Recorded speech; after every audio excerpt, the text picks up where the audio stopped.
Hello everybody, this is the first video for chapter 6 of the Introduction to Quantitative Finance class. In fact, this will be the only video for this chapter. So the main objective of this chapter is to study different risk metrics that are called more precisely risk measures, which are used to quantify exposure to financial risk of some entities or firms. So, many financial institutions are either interested or required by law to quantify the risk or the potential loss they could face in case there are adverse outcomes which happen. So they typically want to consider their overall financial portfolio and to determine the risk over a given time horizon.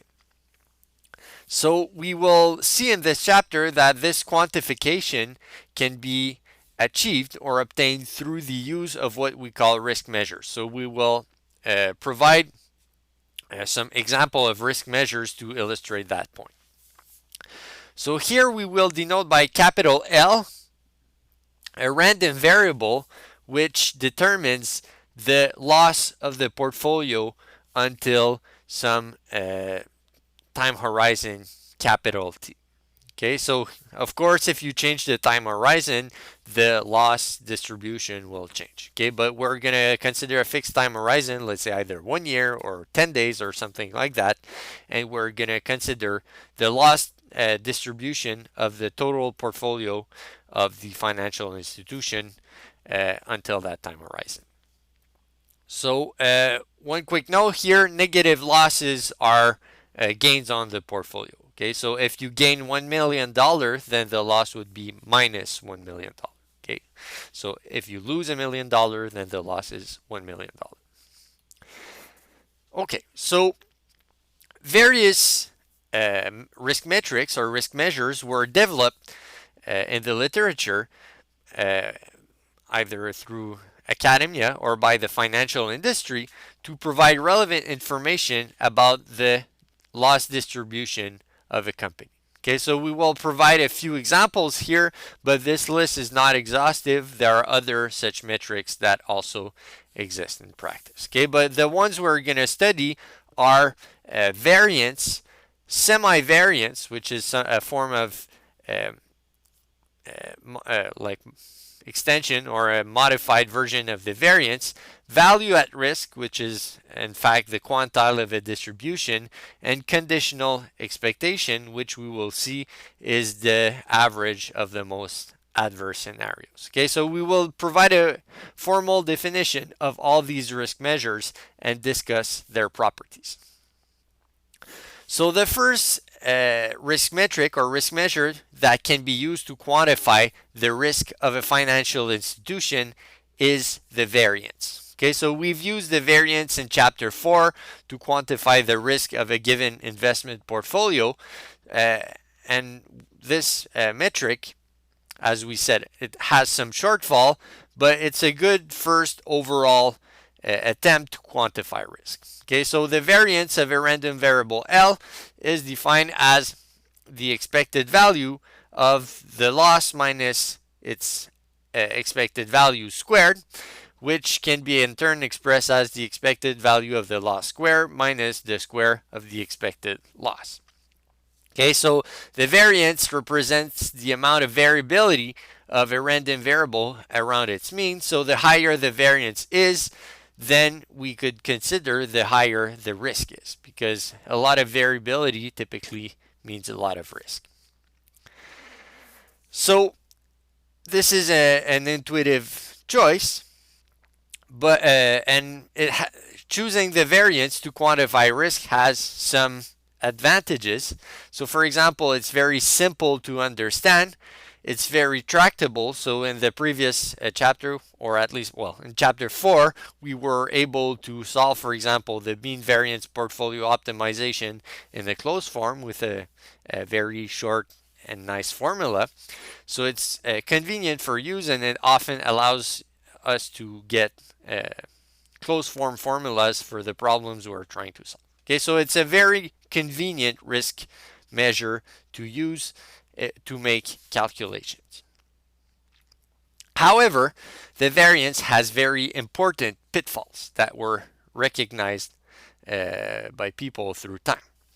Okay, so sometimes a high variance can be caused by very large losses, but a large variance could be also caused by very large gains.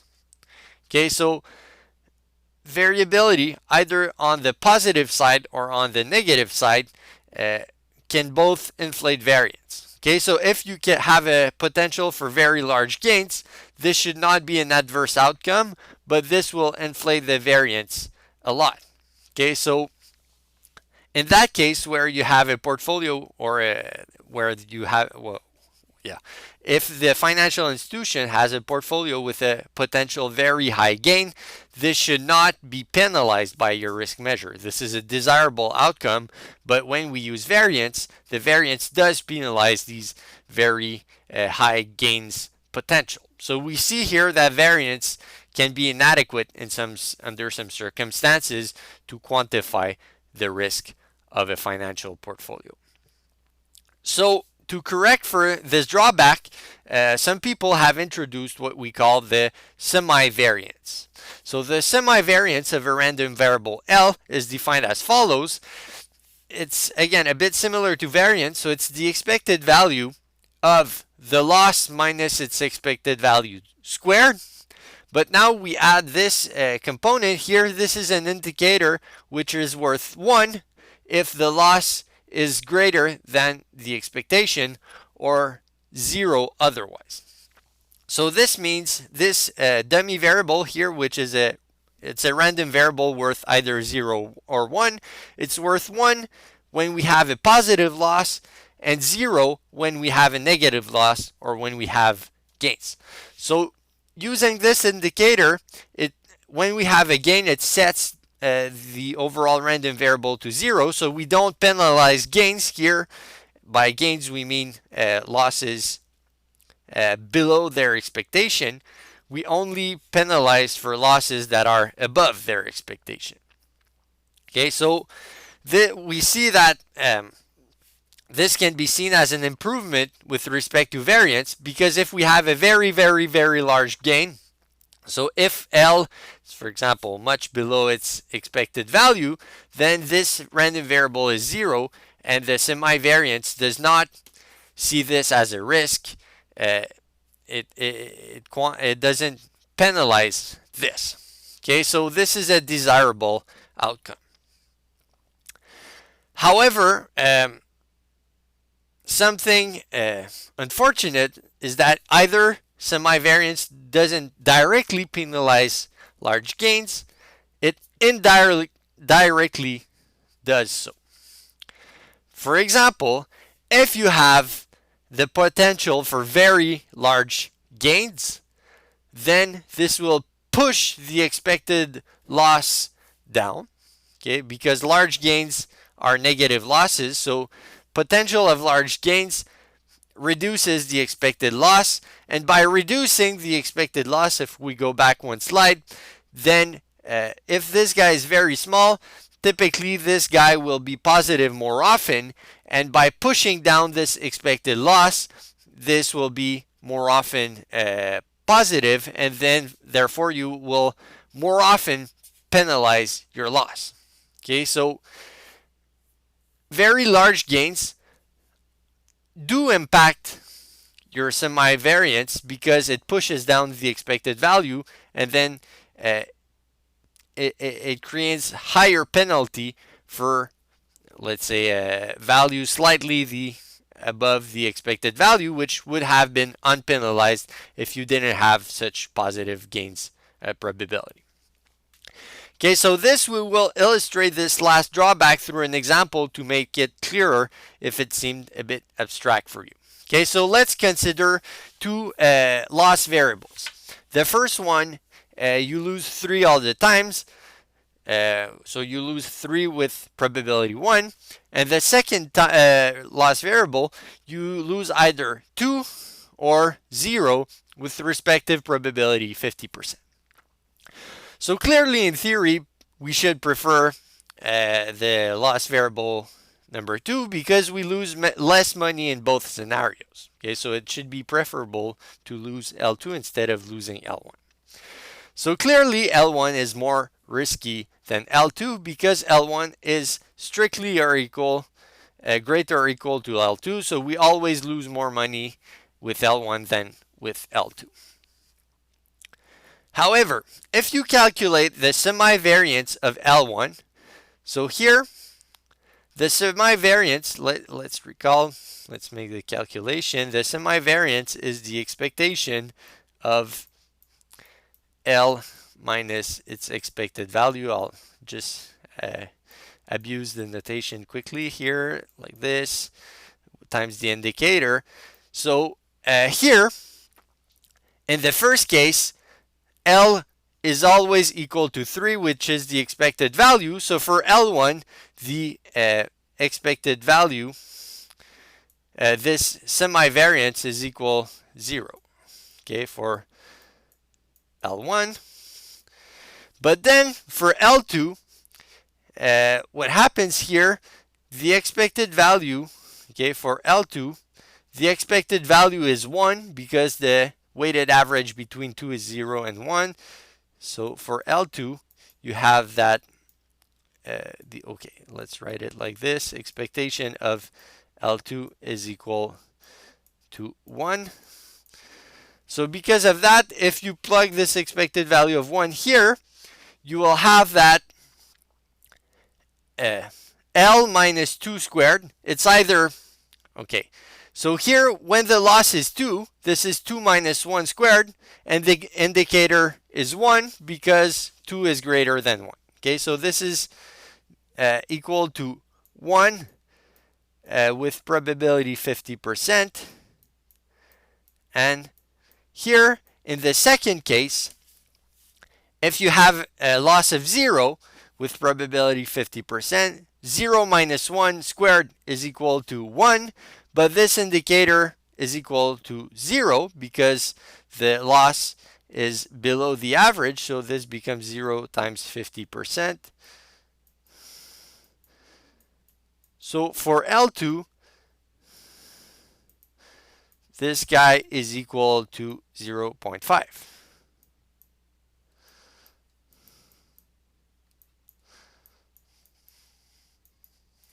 Okay, so the semi-variance is equal to 0 for L1 and 0.5 for L2. So let's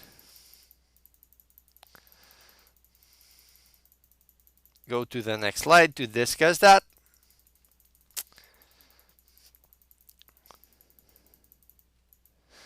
Okay, so the semi-variance is 0 for L1 and 0.5 for L2. So if we just look at the semi-variance, we might say, okay, L2 has a higher risk than L1, but this seems to contradict at least what we said earlier, because we had that L1 was always greater or equal to L2. So we should have that L1, well, it should be perceived as having greater risk than L2, but if we look at the semi-variance, this is not what we see.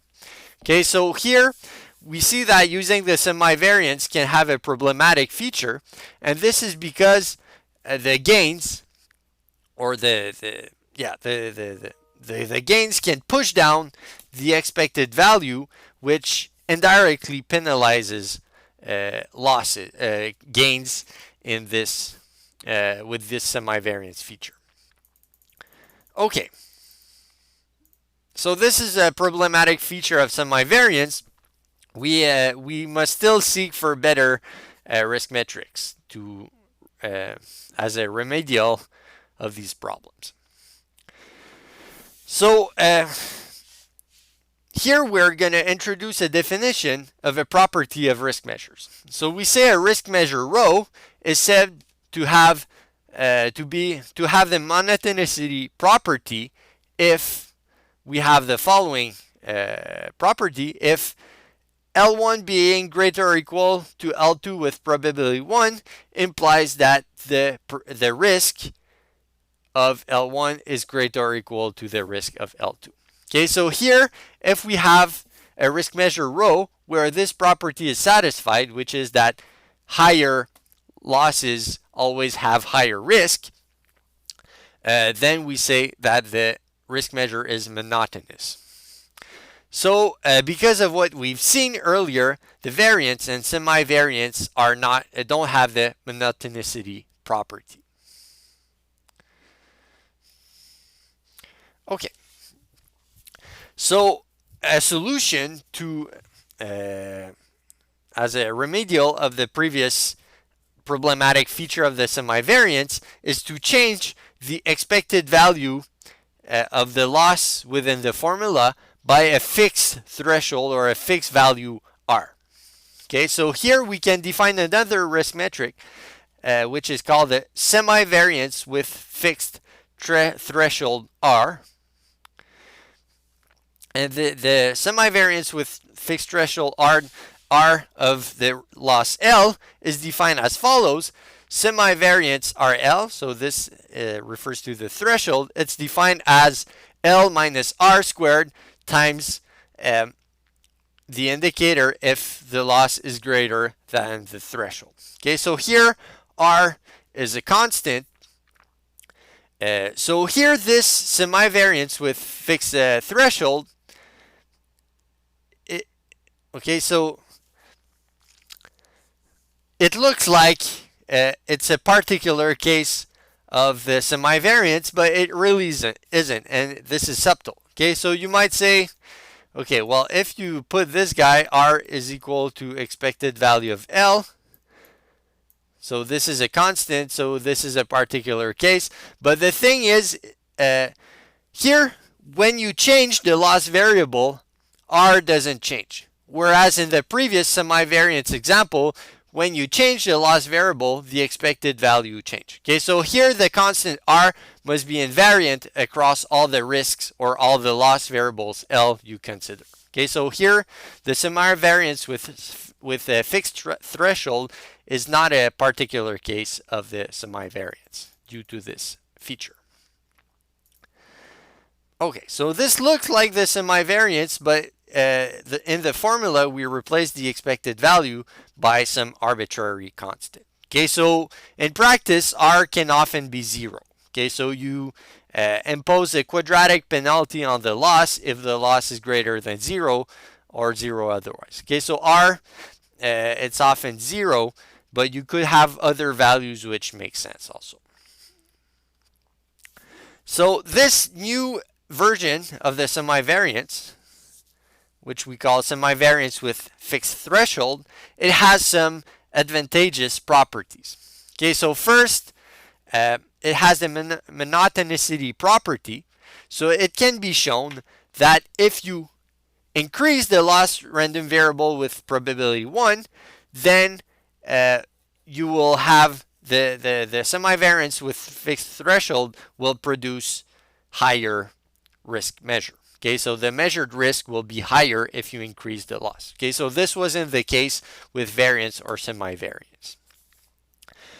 Second property that was not shared by the variance and indirectly not shared by the semi-variance is it doesn't penalize large gains. Okay, so if we go back one slide here, if you have very negative values of L for some scenarios, these very negative values of L, they do not impact R. So because this is the case, this metric doesn't penalize for very severe, well, very large gains. So if you have the probability of having very large gains, this will not push this quantity up. Okay, so we see two very nice properties. Monotonicity, so higher risk means higher losses mean higher risk with that metric, and large gains are not penalized. Furthermore, still we retain the square. So if we go back one slide here again, the presence of the square here still have some interesting features, because this means very large losses are much are much more penalized than small or mild losses. Okay, so this metric typically tries to put a lot of weight on very severe or adverse incomes where you have very large losses. Okay, so this is one risk metric that we could consider. Now we're going to introduce some other risk metrics considered in the literature or in the industry. So here, okay, let's go back. So, okay, or not, let's go here. In the semi-variance, let's say you have a distribution like this. Then the semi-variance, let's say you have some threshold R here. The semi-variance will be concerned with all this area here of the distribution. Now, for some financial institutions, sometimes they want to measure very extreme risk, so they don't necessarily want to consider all the losses in these regions, in this region, but they might be very interested in what we call the tail loss, this part of the distribution. So we will introduce new risk metrics or risk measures which aim to quantify what we call tail loss or very extreme losses. So the first one, which is very, very, very popular in practice, is the value at risk. So the value at risk of a random variable L at the confidence interval, confidence level alpha, is defined as following. So we denote it VAR alpha L. So this means value at risk at confidence level alpha of the loss variable L. It's defined as the smallest value of X such that the probability to be lower or equal to X is greater or equal to alpha, where alpha it's typically 95% or 99%. Okay, so if we plot the distribution here, so we typically want to identify this. Okay, so this is X. Okay, this is the x-axis. Let's change color. So here we typically want to find the value of X. For example, let's say alpha is equal to 95%. We want to find the smallest value of X for which we have 95% of the mass here. Okay, so here, and all these values, let's say this is the value at risk. For all these values, there would be 95%, at least 95% of the mass to the left. So we want to continue until a point where if you go lower than that, you wouldn't have 95% of the mass to the left. Okay, so here this formula looks complicated. If you have a continuous random variable, then this will not be greater or equal. You don't need greater or equal. Here you could just put equal. Okay, so if you have a continuous random variable, then the value at risk is exactly the value of X, where you have 95% of the mass to the left and 5% to the right. Okay, so in theory, if you have a continuous random variable, this value might not be unique. So let's say you have a distribution like this, which has no mass and some mass here. Well, typically the var would be the smallest value here. Okay, so although for all these values there would be 95% to the left, then it would be this value here. Okay, but you still have, you could replace this greater or equal by an equal sign. However, when you have a discrete random variable, there might be no exact value of X where you have 95 to the left and 5% to the right. So because of that, you need to have the greater or equal. Okay, so for example, if you have something like this is 94% of the mass here, and let's say you have something where you have, the the scale is not good, but let's say you have another point where you have 2% of the mass here, and here you have 4%, then the var 95% here would be this point here. Okay, because if you check at the left, you have 86%, whereas at the right, you have 4%. Okay, so why do we have this greater or equal sign? It's because when x is not a continuous variable, you might have no point of x where you have exactly alpha of the mass to the left.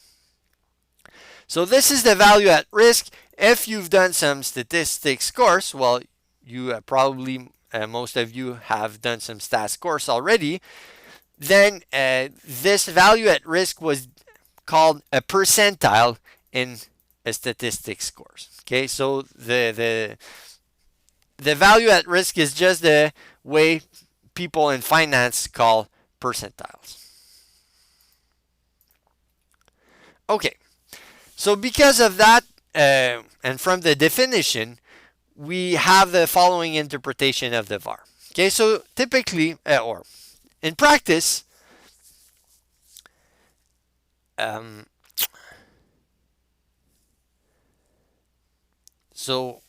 not in practice, but from the definition, we have the following interpretation.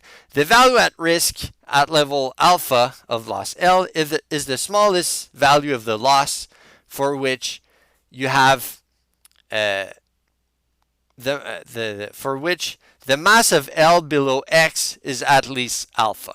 Okay, so it's the threshold loss for which you have at least alpha of the mass below that threshold loss. Okay, so you know if you calculate the 90% VAR, that let's say the VAR 90% VAR is 1 million, then you have at least 90% of chances of having a loss smaller or equal to 1 million, or to the VAR you've calculated.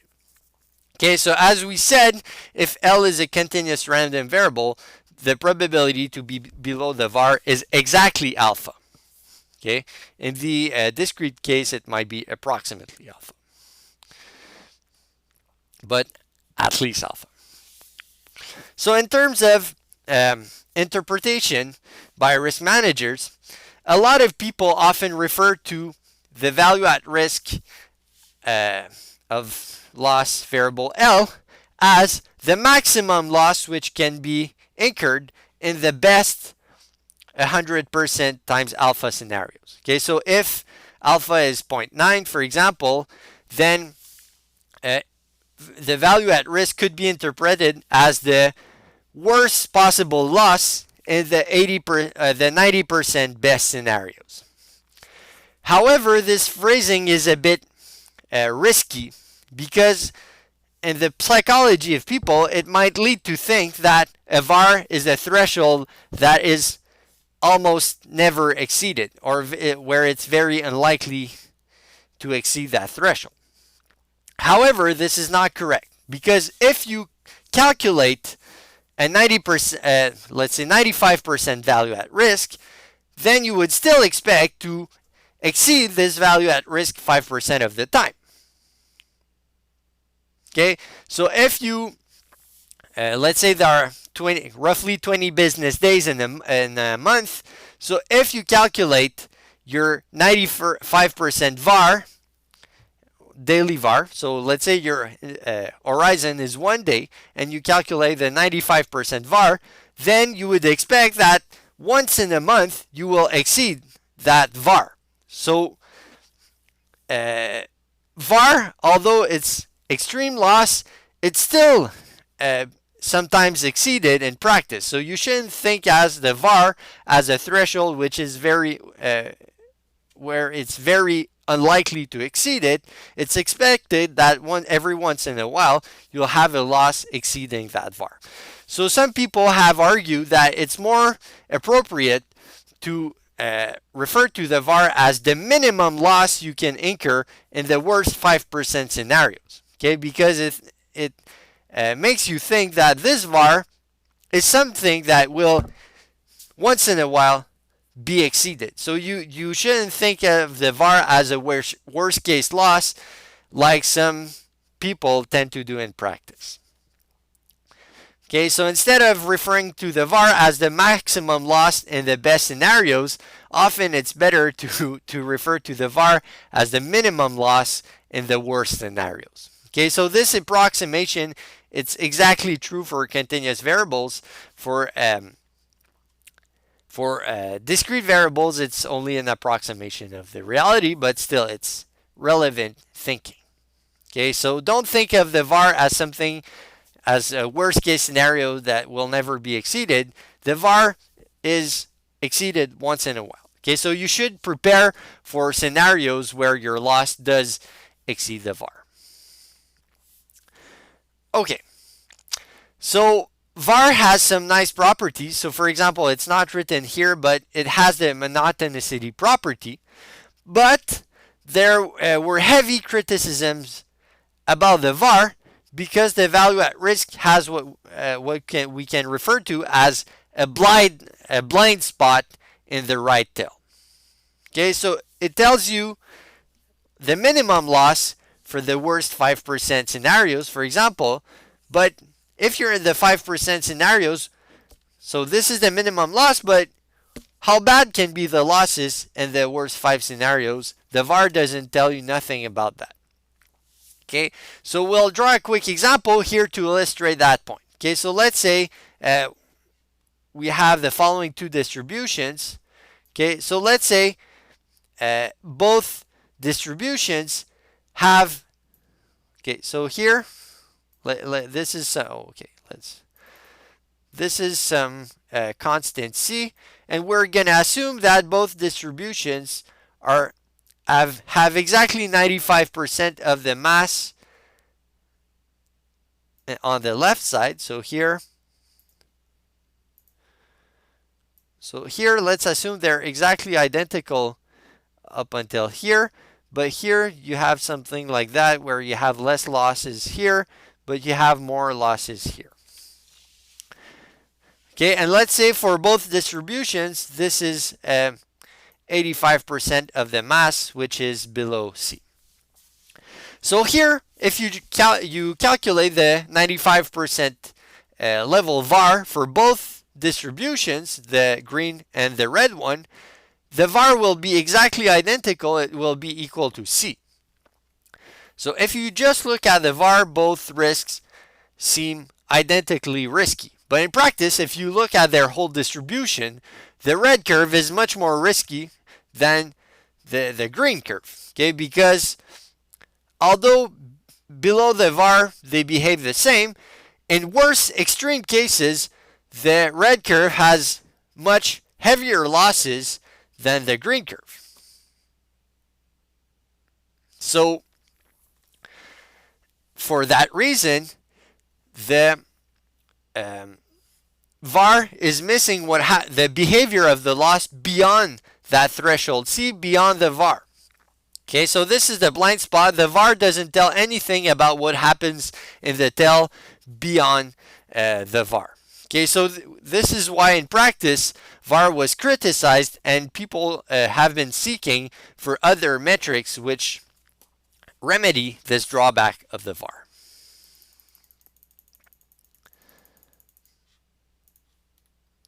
Okay, so one solution that was found as remedial of the drawback of the VAR is what we call the conditional tail expectation, CTE. Okay, so here this, as we said, the CTE is meant to remedy the blind spot problem of the VAR below the critical VAR value, or below beyond the VAR value itself. So here we define the conditional tail expectation of a loss variable L at confidence level alpha as the following. So the conditional tail expectation is the expectation of the loss given the loss exceeds the VAR. Okay, so let's say the VAR is 95%, then this would be the expected value of the loss in the worst 5% scenarios. Okay, so the var is for let's say L is a continuous random variable. The var was the minimal loss in the extreme scenarios, whereas the CTE is the average, weighted average of all losses in the extreme scenario. Okay, so by taking the average instead of the minimal loss when we're in the most extreme scenarios, this entails that every possible scenario or value of the loss does impact the risk metric, and therefore in the previous example where we have the two overlapping curves but with different tails, the red curve would have been much riskier than the green one if we use the conditional tail expectation to quantify the risk. Okay, so here, as we said, the interpretation for the conditional tail expectation is the expected loss given that it exceeds the var.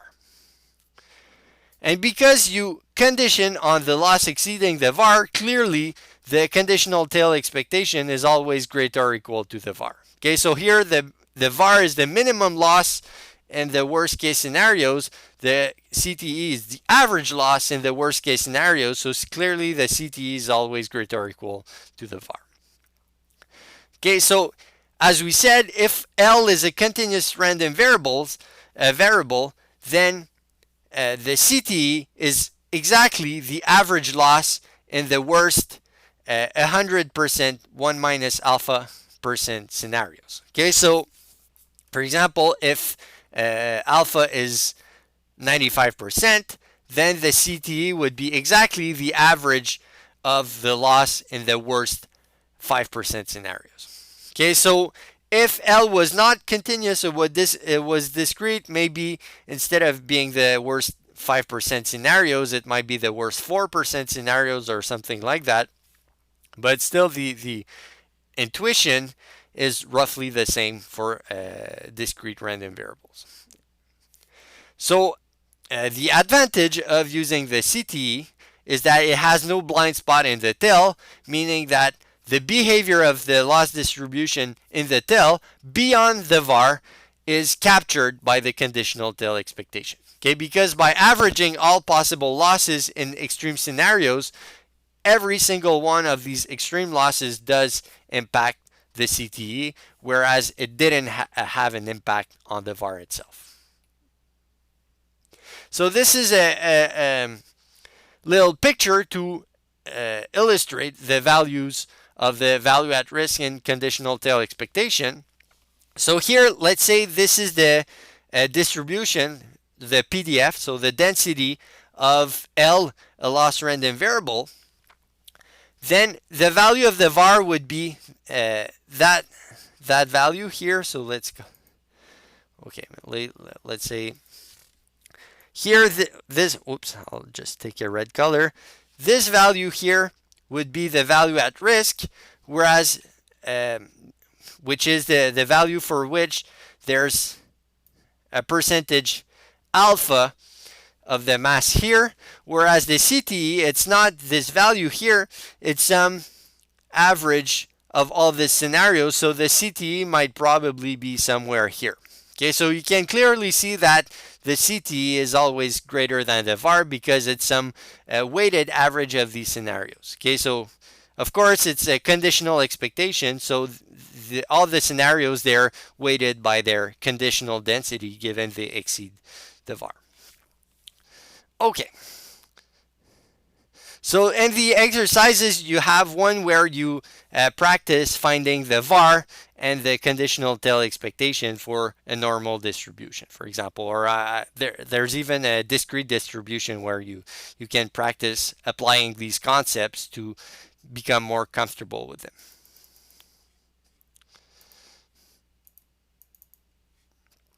Okay. Okay, so here we got the average of worst case scenarios, we call it CTE, but in practice there were a plethora of other risk measures that were defined with definitions very similar to the CTE.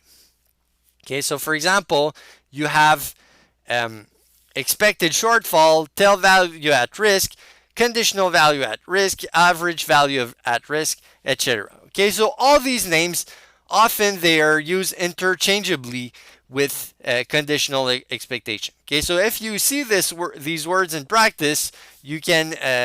I wanted to let you know they're pretty much the same, and these names are often used interchangeably with, okay, here I've written TCE, it should be CTE, but in practice, some references use TCE instead of TCE. Okay, so some people call it conditional tail expectation, some other people call it tail conditional expectation, so it can be TCE or CTE.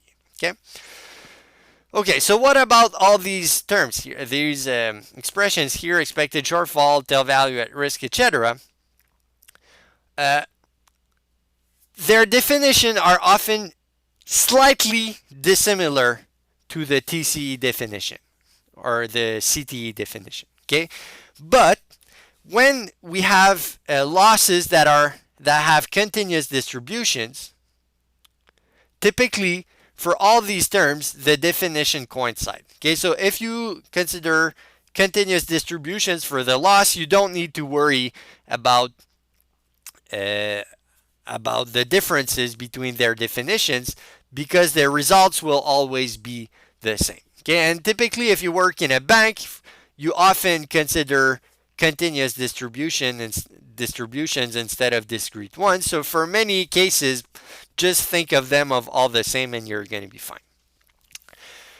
However, if you work with discrete distributions which have atoms or which have points where there's a positive mass instead of being a continuous distribution, then the sum of these risk measure might differ from one another. Okay, the slight differences in their definition can lead this risk measure to slightly differ when you consider discrete random variables.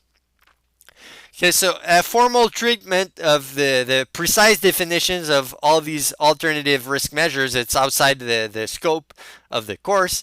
And furthermore, there's some form of confusion in the literature because the different definitions, for example, there's a precise definition that some people associate with CVAR and some other people associate with TVAR, whereas some other people do the opposite. So for example, let's say we have, I'll write it here, definition A for a risk measure and definition B. Some people call A the CVAR and B the TVAR, whereas some people do the opposite. They call A the TVAR and B the CVAR. Okay, so there's some confusion in the literature. So for those who want to dig into these precise details, please just be wary about that every time you have a different paper, you have to make sure you really understand the precise definition they use, because the definition changes throughout the different papers in terms of these little details. Okay. So the conditional tail expectation, it's gaining increasing popularity both in the banking and insurance industries to quantify risk. Okay, so traditionally VAR had a very, very large importance in banking because it was included within what we call the Basel Accords, which are kind of, I don't want to do a full historical description, but they're mainly agreements which are driving the whole banking industry over the world, and these VAR metric was included in the earlier versions of the Basel Accords. For example, in the Basel II framework, which was very popular a few years ago because it was the prevalent agreement, the VAR was proposed as the risk metric to quantify risk of banks. However, pitfalls with the value at risk were identified through time. Probably the financial crisis of 2008, the subprime crisis, led to higher awareness about pitfalls associated with the VAR. So this led to its replacement by the conditional tail expectation and the Basel III Accords. Now is the story over? Well, some people recently have found some pitfalls associated with the CVAR, but all this is ongoing discussion right now, so we don't know yet is the CT, sorry, I said CVAR, but CTE, is the CTE going to remain standard in the banking industry, or will there be other risk measures that will replace it in the future? At this point, this is still unknown, but in practice, CTE seems to have a lot of traction, so for a while, people might be working with that. So this completes the lecture for chapter 6. I'll see you for the next chapter 7 in the next video. Have a nice day.